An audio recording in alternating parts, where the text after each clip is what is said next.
তানির সঙ্গে আমার বৈঠক অনুষ্ঠিত হয়। বাংলাদেশের ক্রমবর্ধমান জ্বালানি চাহিদা মেটাতে কাতার বাংলাদেশের পাশে থাকবে বলে বৈঠককালে কাতারের মহামান্য আমির আমাকে আশ্বাস প্রদান করেছেন।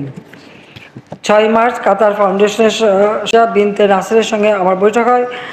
ওই বৈঠকে শিক্ষা, স্বাস্থ্য সেবা সহ বিভিন্ন খাতে দ্বিপাক্ষিক সহযোগিতা বাড়ানোর বিষয়ে আমাদের মধ্যে আলোচনা হয়।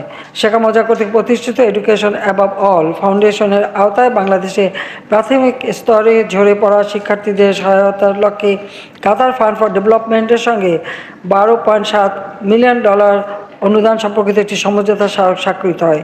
মাননীয় পররাষ্ট্রমন্ত্রী সরকারের পক্ষ থেকে এই সমঝোতা স্মারকটির সঙ্গে আমার বৈঠক অনুষ্ঠিত হয়। আমি ইউক্রেন যুদ্ধ বন্ধের লক্ষ্যে সংশ্লিষ্ট পক্ষগুলোকে সঙ্গে তার চলমান আলোচনা অব্যাহত রাখার আহ্বান জানাই। আমি মায়ানমারে দ্রুত রোহিঙ্গা প্রত্যাবাসন এবং কক্সবাজার থেকে ভাষাঞ্চলে আর রোহিঙ্গাদের স্থানান্তরের বিষয়েও জাতিসংঘের সহযোগিতা সভাপতি সাবা কোরসির সঙ্গে আমার দ্বিপাক্ষিক বৈঠক হয়। এছাড়া আংটারের মহাসচিব রেবেকা গ্রিনস্প্যান, আইটিউ এর মহাসচিব, ইউএনডিপি এর অ্যাডমিনিস্ট্রেটর, ডেনমার্কের উন্নয়ন সহযোগিতা ও জলবায়ু পরিবর্তন বিষয়ক মন্ত্রী এবং ইউরোপীয় ইউনিয়নের ইন্টারন্যাশনাল পার্টনারশিপস বিষয়ক কমিশনার আমার সঙ্গে সৌজন্য সাক্ষাৎ করেন।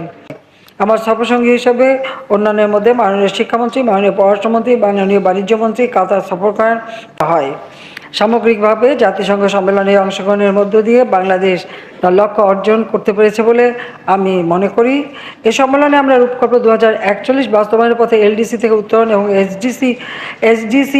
এসডিজি অর্জনের লক্ষ্যে আমাদের গৃহীত বিভিন্ন প্রস্তুতি ও কার্যক্রম সম্পর্কে আন্তর্জাতিক সম্প্রদায়কে অবহিত করেছি।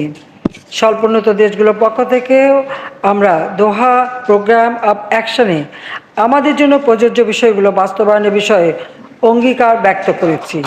আমরা আশা করব এই প্রোগ্রাম অফ অ্যাকশনে জাতিসংঘের আওতায় সাস্টেনেবল গ্র্যাজুয়েশন সাপোর্ট ফ্যাসিলিটি স্থাপনের ব্যাপারে যে উদ্যোগের কথা বলা হয়েছে তা যথাযথভাবে এগিয়ে যাবে। কারণ মার্চ মাস আমাদের স্বাধীনতার মাস, এই মাসটা আমাদের জীবনে অত্যন্ত গুরুত্বপূর্ণ, এটা আপনারা জানেন। 7 মার্চ অবশ্য দেশে থাকতে পারিনি, কিন্তু সেখানে আমরা উদযাপন করি, কারণ জাতির পিতা বঙ্গবন্ধু শেখ মুজিবের সেই ঐতিহাসিক ভাষণ